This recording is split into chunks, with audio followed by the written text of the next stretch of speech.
Hola, ¿qué tal? Un gusto verlas el día de hoy. Qué bueno que nos acompañan hoy la segunda reunión en Betel Norte. Tú sabes, tenemos una primera. Si tú quieres asistir a esa primera está bien, dependiendo de compromisos que tengas. La tenemos a las 11 de la mañana y hasta la 1 de la tarde. Y es en la de la 1 que tenemos ambientes para el área de preescolar, de primaria, de secundaria, prepa. Pero bueno, bienvenidos el día de hoy. Tú que viniste de manera presencial, hay personas que nos escuchan también a nuestro canal de YouTube, también bienvenidos. Y estamos en la segunda parte de una serie que hemos llamado Texto, y es posible que tú estés aquí entre nosotros el día de hoy y que digas: Alfonso, yo la verdad soy algo escéptica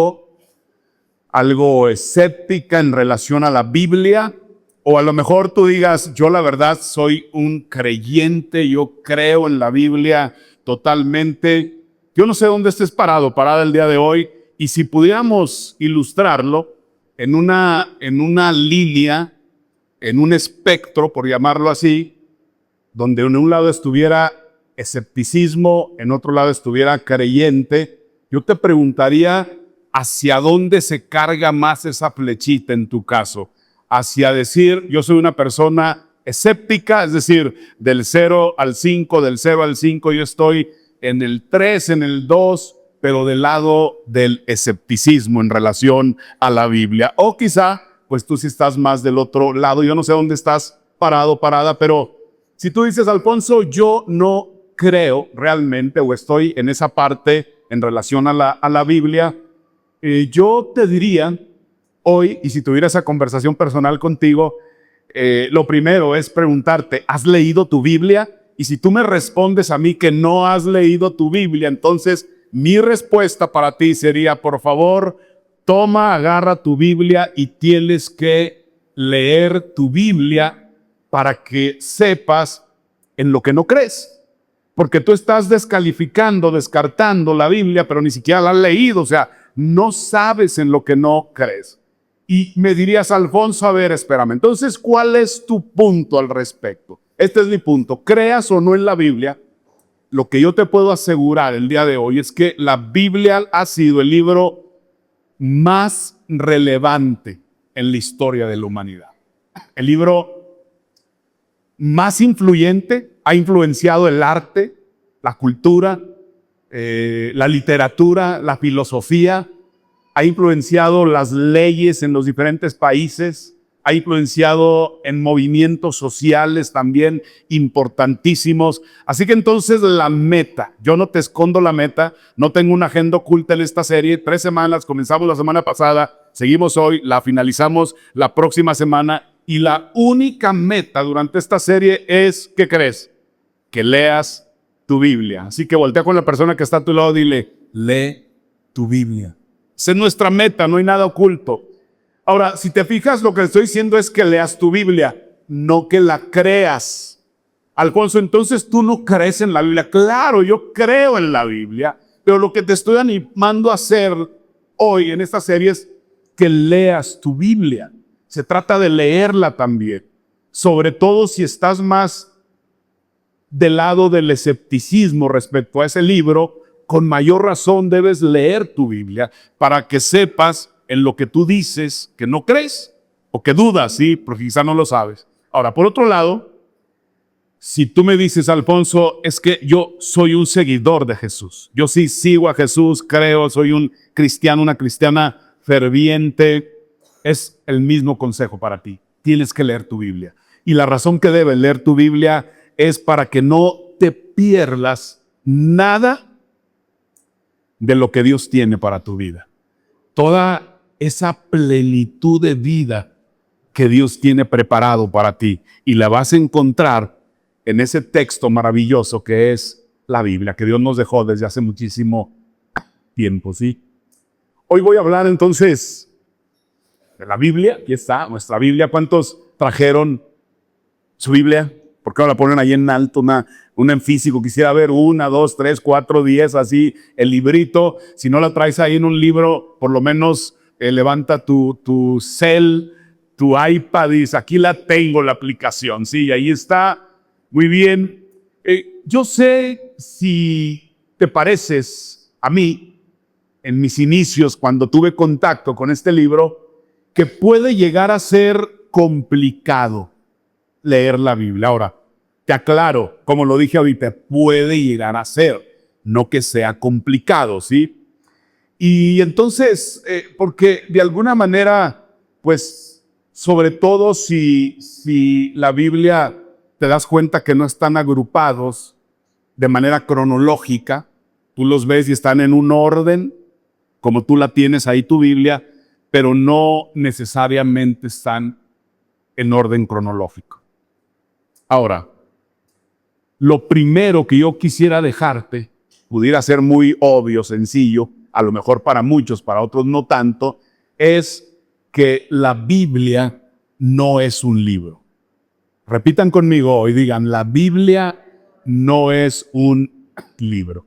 Alfonso, entonces, ¿qué es la Biblia? Si yo estoy viendo un libro aquí, bueno, la Biblia es una colección de libros. Es una colección de libros. Digan conmigo, que se quede ahí grabado, la Biblia es una colección de libros, ¿sí? Una colección de libros, haz de cuenta que tienes dos libreros, ¿sí? O tienes tus libreros ahí, y entonces es una colección de 66 libros. Esos son los libros que contiene una Biblia, 66 libros. Alfonso, ¿y esos quién los escribió? ¿Cómo fue? ¿Ángeles? ¿Dios? No, fueron un poco más o aproximadamente 40 autores de la Biblia. Todos ellos muy diferentes, de contextos muy diferentes, que no se conocían entre sí la gran mayoría de ellos y que la escribieron además en un periodo aproximadamente de 1500 años. Es un libro, es una colección de libros realmente espectacular, ¿sí? Y el primer autor de la Biblia fue un hombre conocido como Moisés. Él fue el primer autor conocido, ¿sí? Empezó a escribir más o menos, dicen los historiadores, en el año 1400 antes de Cristo, más o menos, aproximadamente. Y el último autor de esa colección de libros fue el apóstol Juan, con el libro de Apocalipsis. Y más o menos dicen que fue escrito en el año 95 después de Cristo. Así que si tú ves 1400 antes de Cristo, 95 después de Cristo, aproximadamente te dan esos 1500 años en los cuales fue escrita toda esa colección de libros que hoy conocemos por el nombre de ¿qué? La Biblia, ¿sí? Y si yo tuviera una sola oportunidad contigo y me hicieras la pregunta, a ver, ¿qué cuenta la Biblia? ¿De qué se trata? Y yo tuviera rápidamente que decírtelo así, mi respuesta sería la siguiente. La historia que cuenta la Biblia es la historia de redención. Y esta palabra, quizá redención, para ti puede ser algo complicada, pero no es otra cosa más que la historia de Dios. Entonces, la Biblia no se trata de ti, de mí. La Biblia se trata de Dios, se trata de el Creador recuperando a su creación. ¿Cuántos de ustedes creen que Dios es el creador de todas las cosas?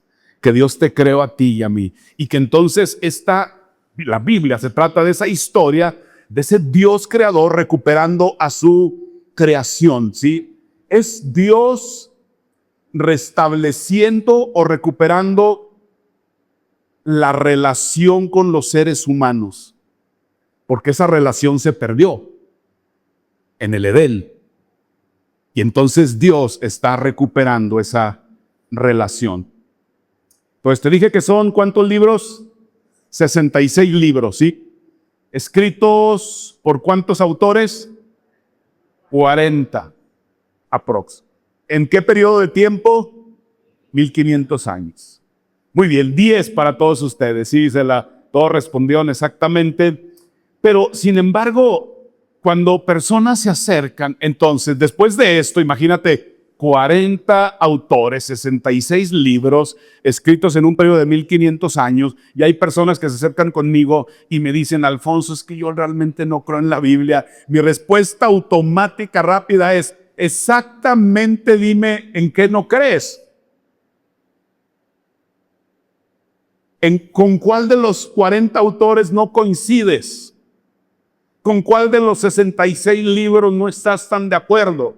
¿En qué parte? O sea, siendo muy simplista, ¿sí?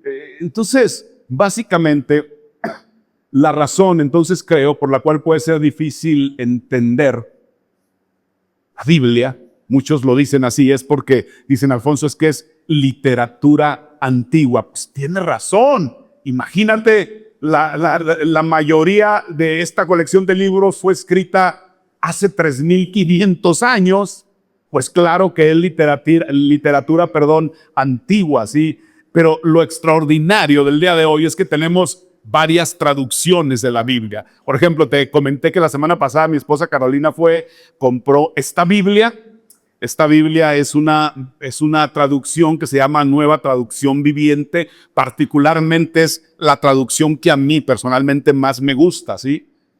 Pero entonces ella no la empezó a leer, Antiguo Testamento, Nuevo Testamento. ¿Sabes qué, Alfonso? No me gusta tanto, dice. La verdad es que yo aprendí y crecí espiritualmente con la versión Reina Valera 1960.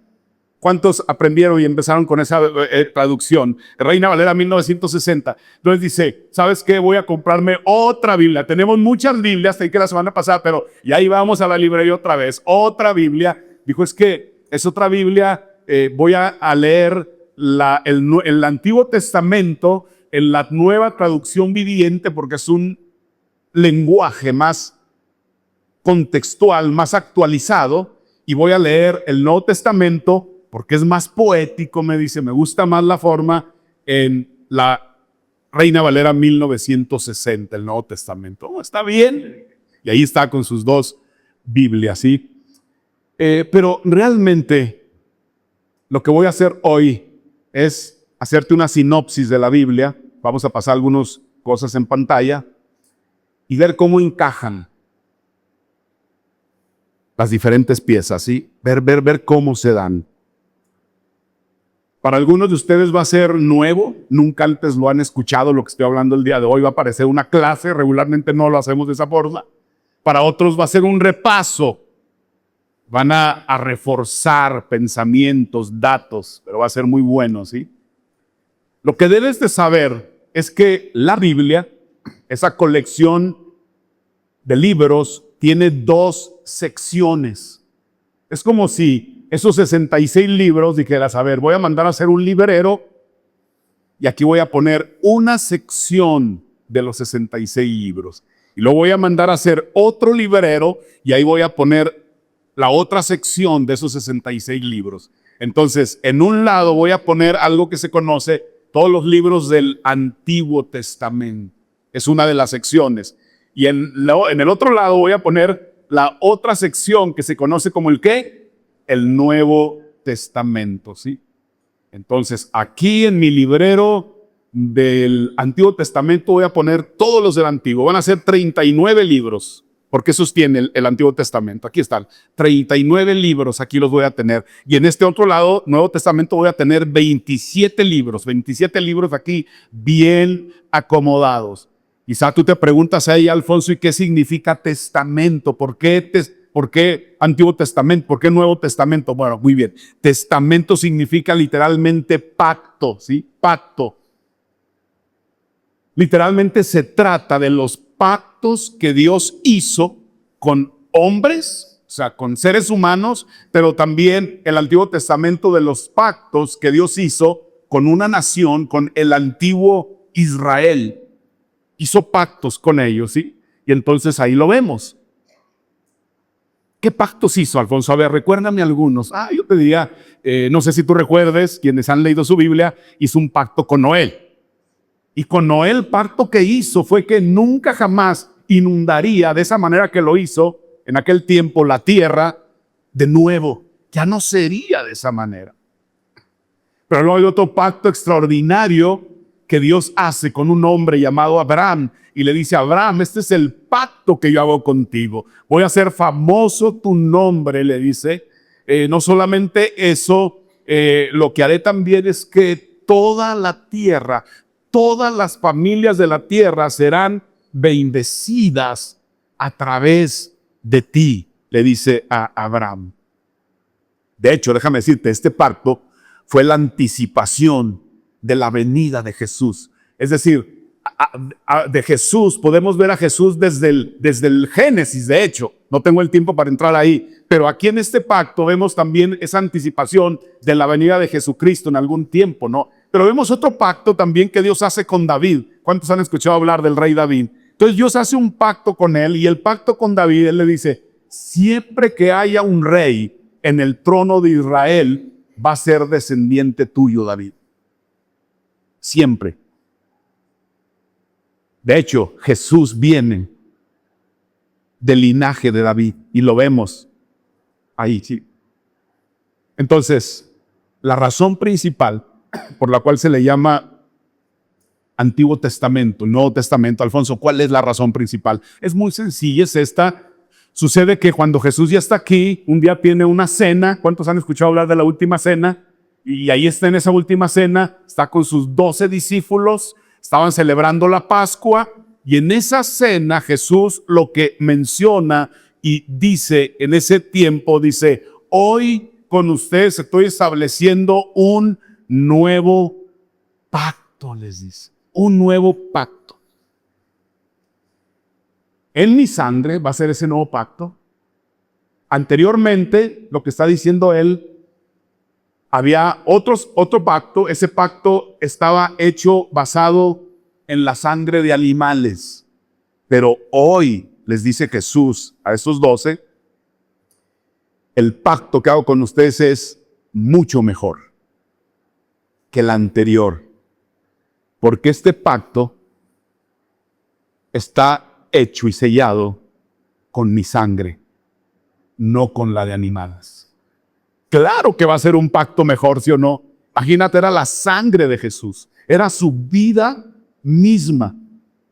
Entonces, básicamente por eso se le llama Antiguo Testamento, Antiguo Pacto, Nuevo Testamento, Nuevo Pacto en Jesucristo. El Antiguo Testamento, la historia, los pactos de Dios con hombres, con humanidad, con Israel. El Nuevo Testamento, la historia de Jesús, el surgimiento de la iglesia. El Antiguo Testamento, el pacto de Dios con ese antiguo Israel, pero el Nuevo Testamento, el pacto de Dios con los hombres, ¿a través de quién? De Jesucristo. Él es el mediador de ese nuevo pacto. Ahora te quiero hablar un poquito de los dos, del Antiguo Testamento y el Nuevo Testamento. Voy a comenzar con el Antiguo Testamento. Sabes que de alguna manera, a la entrada te dieron 2 tarjetitas, están muy chiquitas, la verdad, son para jóvenes, para que la puedan leer bien, pero espero que sí le llegues bien ahí. Si no, con cualquiera de estafa, acércate y te pueden dar un link o algo para que puedas tener acceso a esta información digital, ¿sí? Pero la idea es esta, ¿no? Ahí lo que vamos a ver, vamos a revisarla y vamos a ver en pantalla, puedes sacar foto en pantalla también, pero vamos a ver primero cómo es que los libros de la Biblia fueron categorizados. Y es decir, tú abres tu Biblia, tienes una Biblia, tú la abres y entonces el orden que vas a encontrar en la Biblia va a ser este. Vas a encontrar 5 grandes secciones, ¿sí? Una, la ley, 5 libros, la otra históricos, ahí están todos, la otra poesía, libros poéticos, la otra profetas. Ahí en profetas hubo un error de dedo que se me hace que falta Nahum, faltan 3 libros por ahí. Creo que Miqueas también falta, Nahum, Miqueas, y otra que falta, y bueno, ahí le vemos, no recuerdo, pero hubo un errorcito ahí que se les pasó, pero tú lo puedes revisar después ahí, ¿sí? Ahora, ese es el orden en el cual lo encontramos. Ley, historia, poesía, profetas. pero no es el orden cronológico. No sé por qué, si me haces la pregunta, cuando estuvieron de alguna manera agrupando los libros hace mucho tiempo, decidieron ponerlos de esa manera aquí en los libros, pero en realidad no es el orden cronológico, ¿sí? El orden cronológico lo ponemos ahí en pantalla, puedes sacarle foto también. Ese es el orden cronológico. Si tú me dices, Alfonso, yo ya he leído varias veces mi Biblia. Comienzo en Génesis, termino en Apocalipsis. La he leído ya. Bueno, ahora yo te animaría a leerla de manera cronológica y te puede servir esto. Puedes sacarle foto, tienes ahí tu tarjetita y ahí comienza a leerla de manera cronológica, ¿sí? Pero lo importante de todo esto es que te da una perspectiva de Dios y de la historia de Dios de una manera extraordinaria. Te lo voy a ilustrar de la siguiente manera. ¿Cuántos están casados y casadas aquí? Levanten la mano. Haz de cuenta que tú tienes un álbum fotográfico. Tú comienzas a sacar fotografías de cómo fue tu relación con tu novia, tu esposa. Aquí es mi primera cita con mi novia. Mi segunda cita con mi novia. Hey, aquí está el día que nos casamos. Hey, aquí está cuando nos embarazamos. Aquí está la primer Navidad con la familia de mi esposa. Y entonces tú pones ahí las fotografías y las pones en el orden, a lo mejor cronológico, en la cual fue pasando ese momento, esa relación tan extraordinaria, ¿sí? Pero por otro lado, a lo mejor tienes un diario escrito o en tu mente de cómo pasaron cada uno de esos eventos. Te pongo un ejemplo rápido en lo personal. Quizá yo digo, esta es mi primer cita con mi novia. Yo me acuerdo, no de la primera, pero la segunda, casi hubiera sido como la primera. Esta es la segunda cita con mi novia, Carolina, cuando todavía éramos novios. Tendríamos 18 años, 17 años. Había un restaurante en la ciudad, en 20 de noviembre. Yo quería conocerlos y yo era un joven estudiante, tú sabes, sin dinero, pagando camión y con sueños y todo, pero sin lana, ¿verdad? Y yo quería lucirme. Entonces, yo tengo la foto ahí y ahí estábamos, ahí en el restaurante, se llamaba Yardinos. En ese tiempo estaba ahí en 20 de noviembre, ahí por el Mercado Gómez Palacio. Era nuevo, una pizzería ahí en un segundo piso. Y yo puedo tener esa foto, pero luego si me voy al diario, o Caro se va al diario de qué pasó ese día, ahí ya te puede contar ella lo emocionante. Para ella fue terrible ese día porque yo llegué con mucha seguridad, llegamos ahí, pedimos pizza y tú sabes, y ahí bien a gusto en el lugar, restaurante, terminamos nuestra velada, llega el mesero y dice, ok, está bien la cuenta, llega con la cuenta, aquí está, es tanto. Caro espera que yo pague, obviamente, ¿verdad? Y le digo, no traigo dinero.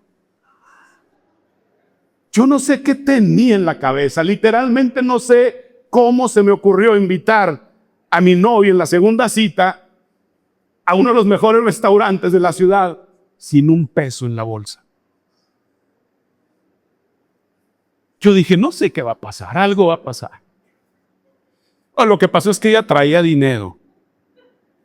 Ella pagó, pero no, hombre. Yo no sé cómo me dejó, cómo no me dejó.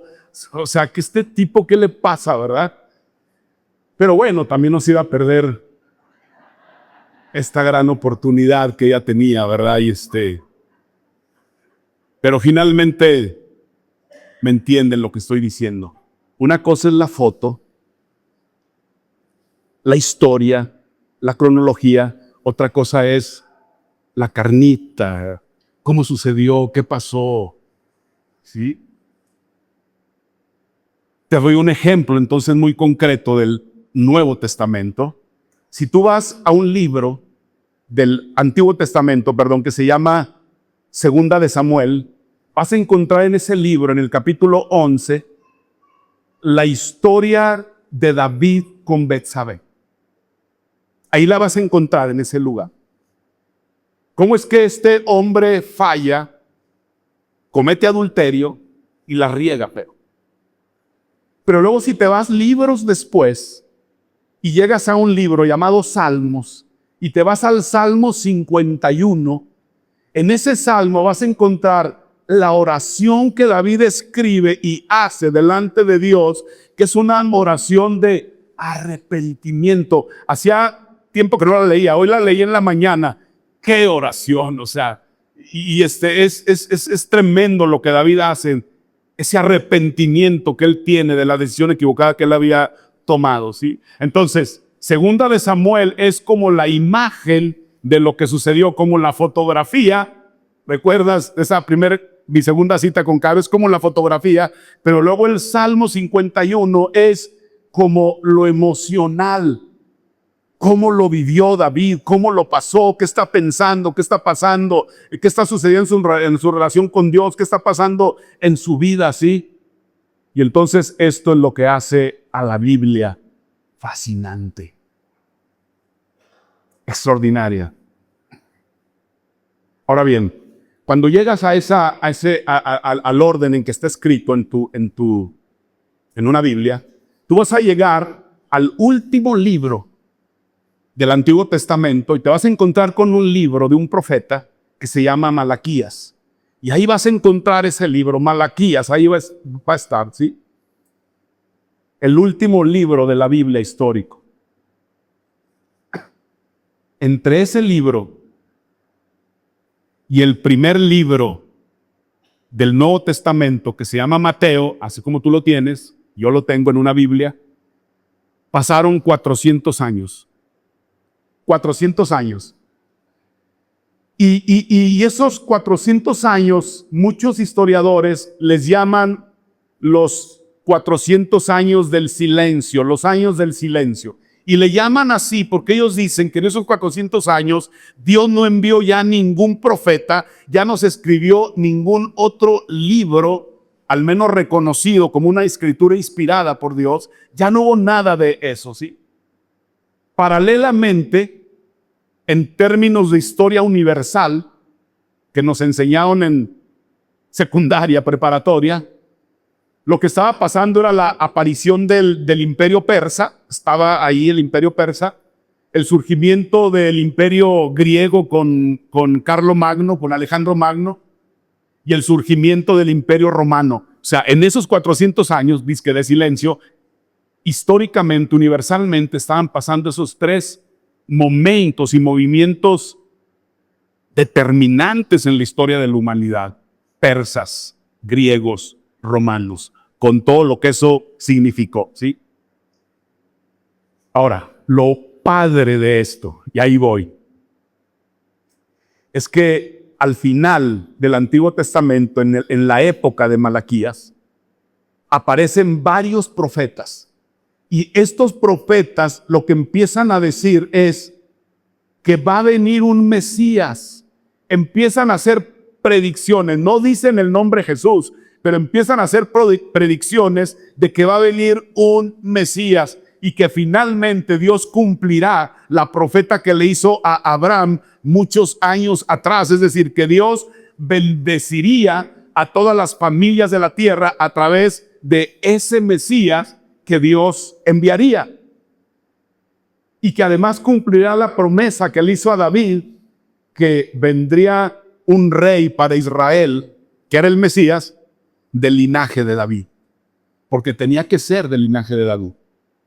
Esas predicciones estaban por varios profetas. Es como si ellos dijeran: algo poderoso viene. Vale la pena esperar. Pueblo de Israel, espérense, viene algo grande para ustedes, ¿sí? Ahora, efectivamente, Israel esperó 400 años, 400 años para que esa promesa se cumpliera. 4 siglos. ¿Cuántas generaciones? Muchas generaciones fueron y vivieron en esos 400 años. Y estoy seguro que hubo muchas personas durante esos 400 años que perdieron la esperanza. Dije, ok, ¿qué esperan? Eso es puro cuento, no va a pasar nada, Dios no va a cumplir nada. Este es un juego religioso nada más. Son adivinaciones, son mentiras, no va a suceder. Entonces, hubo un gran silencio. A ese silencio se le llamó 400 años de silencio. No pasó nada. Efectivamente, en 400 años no pasó nada. Pero entonces Es como en las películas, tú sabes, ¿no? Que estás viendo la película, todo está de la fregada, todo está de la patada, y de repente ya como que algo va a suceder, y tú sabes que entra la musiquita. Ta, ta, ta, ta. Y así es aquí. 400 años de silencio, oscuridad, desesperanza, y ta, ta, ta, ta. Prepárate para escuchar lo que viene. Un ángel se le apareció a una joven judía llamada María y le dijo, ¿sabes qué? El hijo, vas a tener un hijo. A ese hijo le vas a poner Jesús. Ese hijo es el Hijo de Dios y él va a ser el Salvador de la humanidad.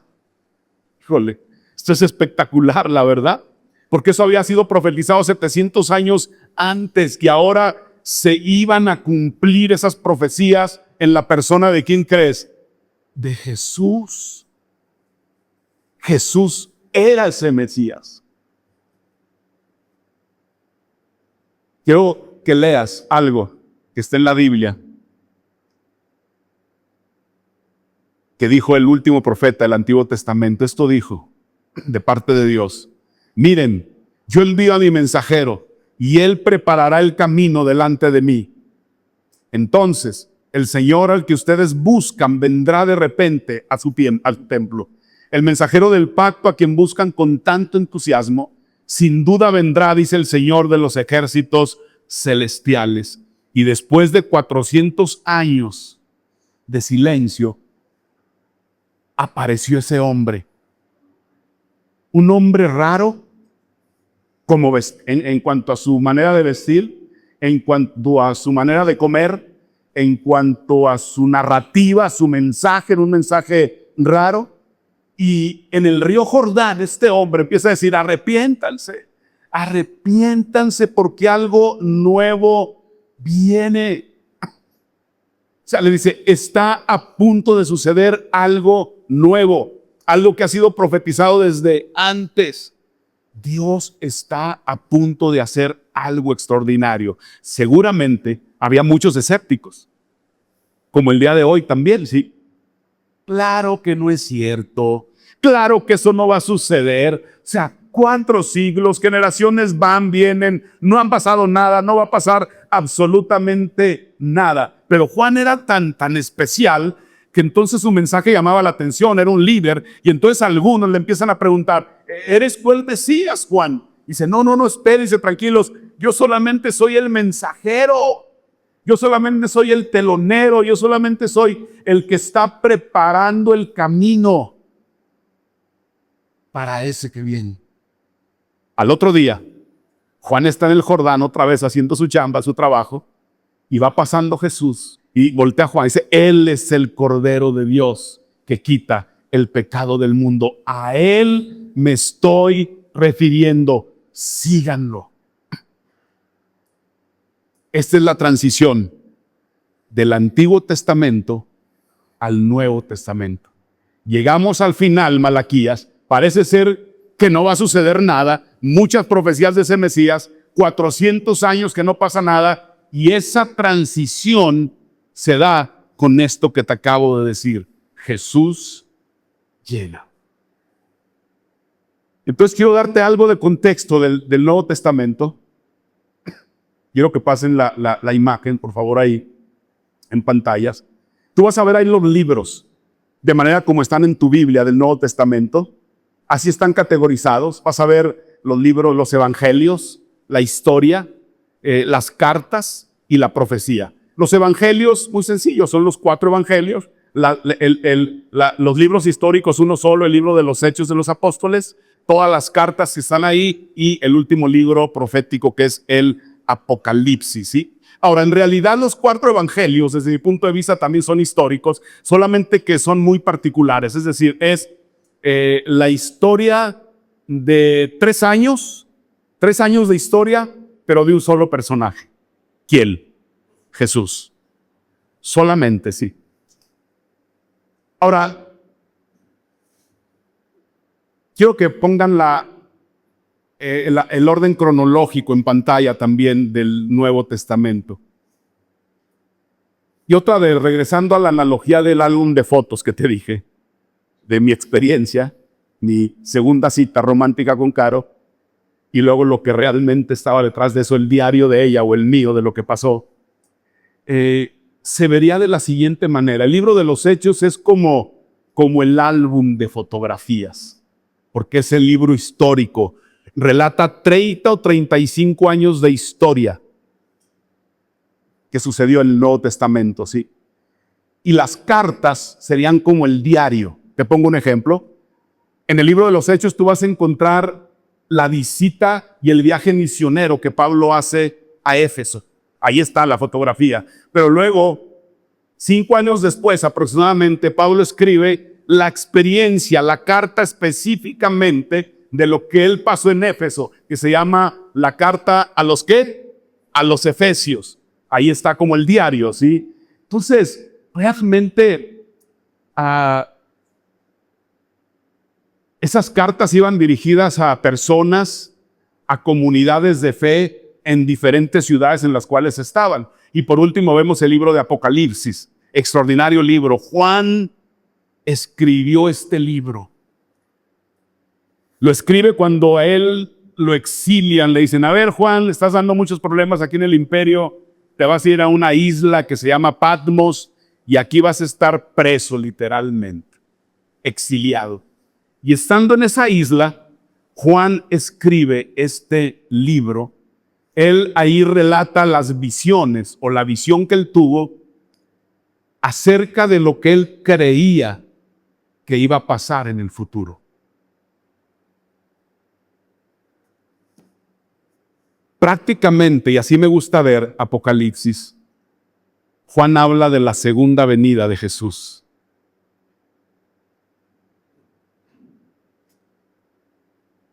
Una venida, o esta segunda venida, donde él establecería su reino.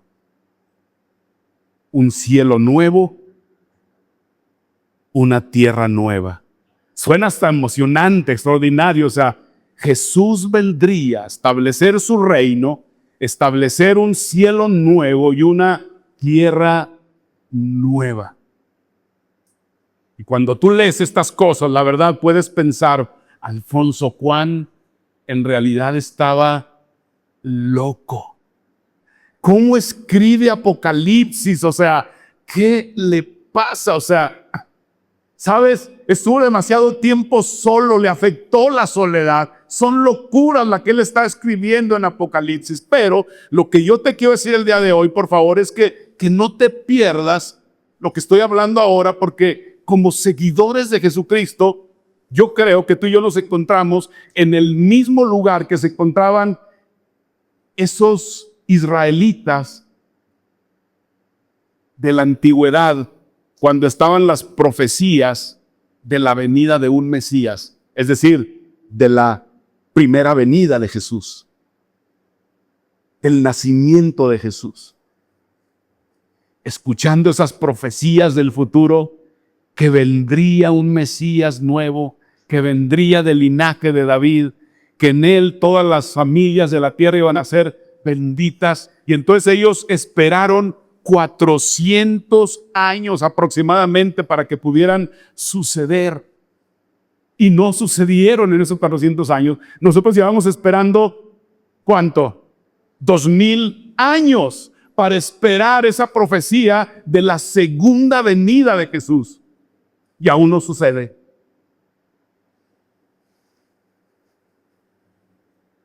Pero si tú te detienes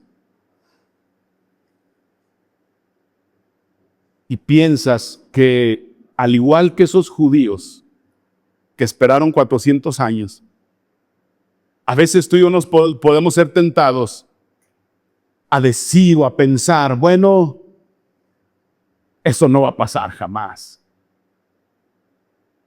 Tenemos generaciones escuchando que Jesús viene de nuevo.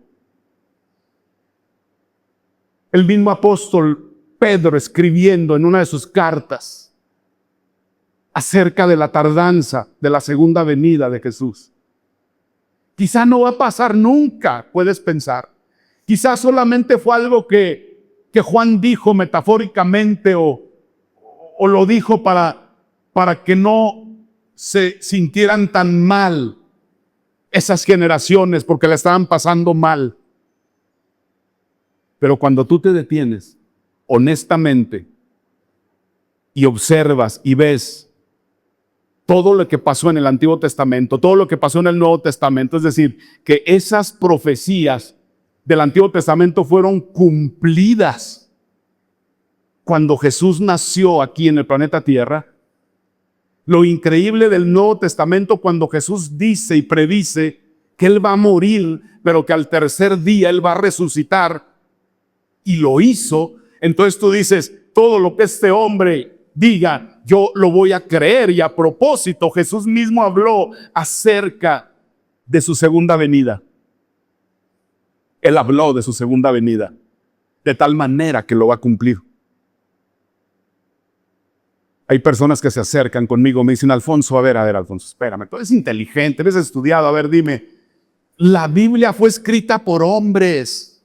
Yo le digo, pues claro que sí, pues ¿qué revelación es esa? Fue escrito por hombres, pero eso es lo fascinante y lo que se te olvida quizás es que fue escrita por 40 hombres, 40 seres humanos, ¿sí?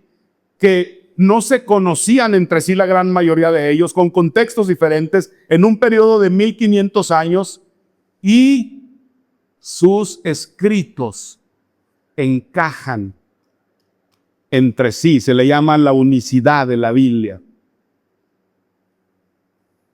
Esto es espectacular. Concuerdan en la misma historia. ¿Cuál historia, Alfonso? La historia de redención de Dios. Dios restableciendo su relación con la humanidad.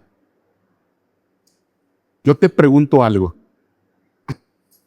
¿Qué probabilidades habría de que si tú y yo regresáramos al primer siglo y llegáramos ahí a Roma? Imagínate, qué hermoso Roma, ¿no? Tú lo ves ahora en películas, o los que han ido a Roma, la gente que va a Roma se enamora de Roma. Yo lo he visto en películas y en series, digo, ay, está tremendo Roma, ¿verdad? Pero imagínate, tú llegas al Roma del primer siglo y pides audiencia con César Tiberio, el emperador romano, y llegas con él ahí, ya estás platicando con él y le dices, hey, tenemos que decirle algo. Todo el imperio que usted está gobernando el día de hoy va a ser opacado por la muerte y la resurrección de un carpintero judío. Roma, la ciudad que usted gobierna el día de hoy, va a estar cubierta muchos años después por muchas cruces que representan de alguna manera a ese carpintero judío. ¿Qué probabilidades habría de que nos creyera? Ninguna. Dirían, están locos. ¿Un carpintero judío? Su muerte, resurrección, va a opacar el imperio indestructible de Roma. Jamás. Cruces representando a ese carpintero judío. La única explicación, escúchame bien, razonable para que haya sucedido fue la resurrección de Jesús. No hay otra explicación. Jesús resucitó. Y a lo mejor tú estás aquí con nosotros el día de hoy y tú no crees que esto sea verdad, pero yo te puedo asegurar que si tú sigues a Jesús, tu vida va a ser mejor y tú vas a ser mejor para la vida. Te lo garantizo totalmente, ¿sí? Ahora, la Biblia, para mí, Alfonso, representa que le tiene mucho, porque no te puedo decir en algunos, en todos de los momentos más difíciles, pero alegres también de mi vida, ha estado presente. Esta palabra me ha hecho entender por completo muchas cosas. Por eso yo quiero que leas tu Biblia.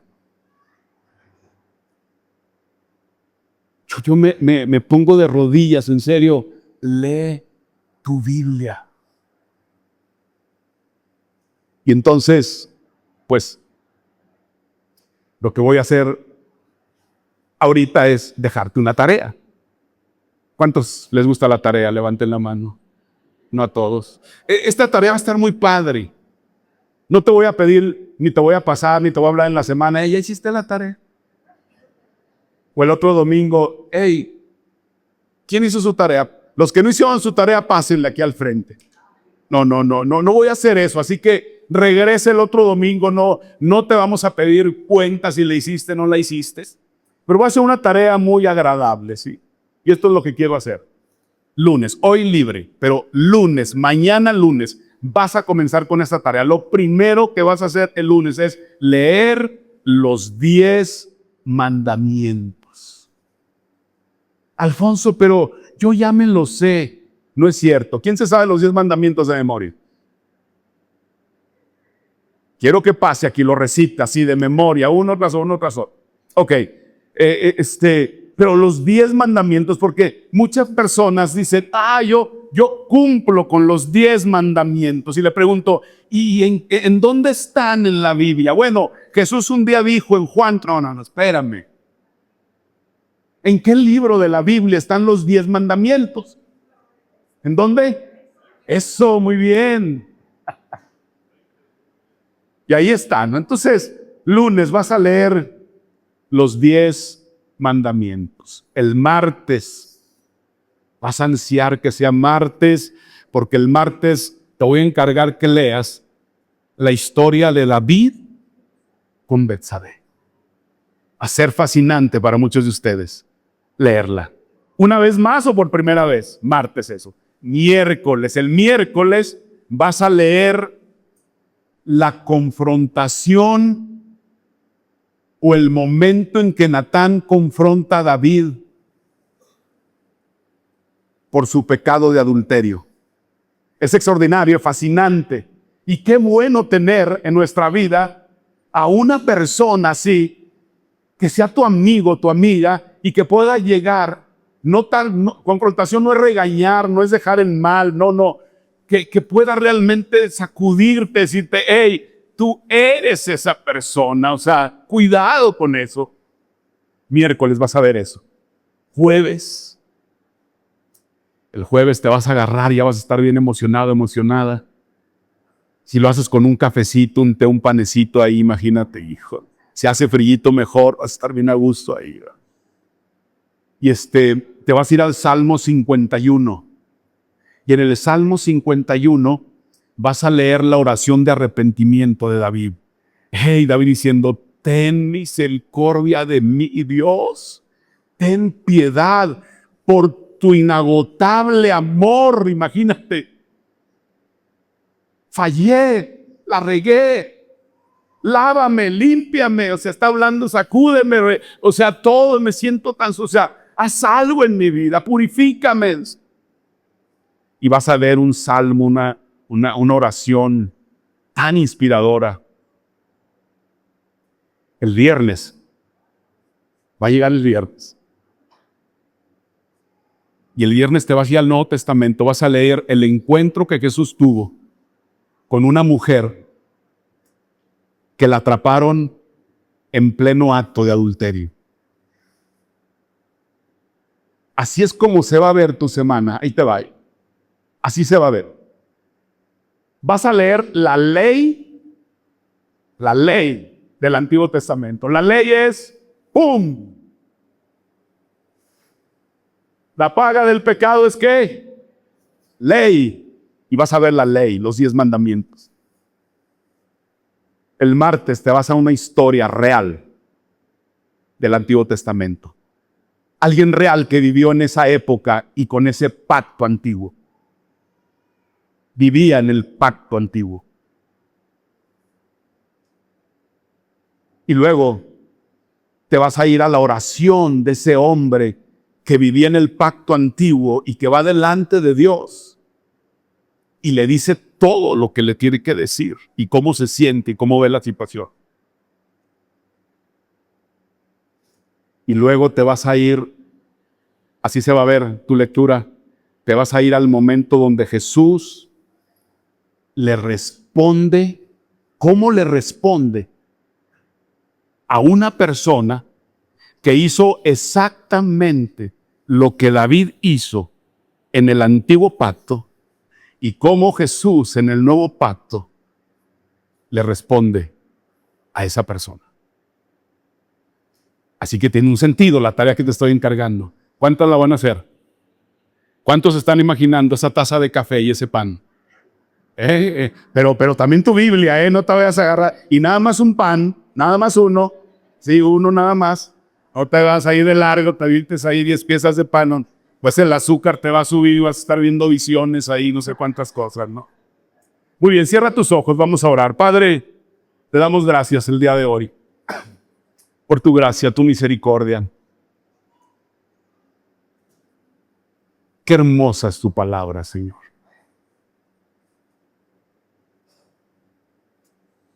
Señor,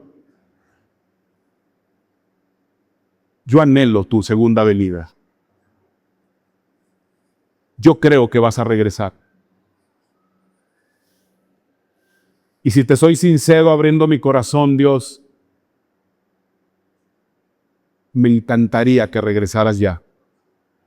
Hoy. Quizá algunos jóvenes dirán, pero tienes 60, por eso quieres que regrese ya. No. En realidad, me gustaría que regresaras en mi generación. Pero tú eres Dios. Y si no regresas en mi generación, yo moriré creyendo en esa segunda venida y seré parte de ese momento espectacular de una manera diferente. Al igual que esos judíos del Antiguo Testamento esperaron 400 años, nosotros, esta nueva generación en el nuevo pacto, íbamos esperando más de 2000, pero yo creo con todo mi corazón que sucederá. Y la garantía de que vendrás por segunda vez es que llegaste por primera vez. Así que vas a regresar un día, Padre. Mientras eso sucede, permíteme vivir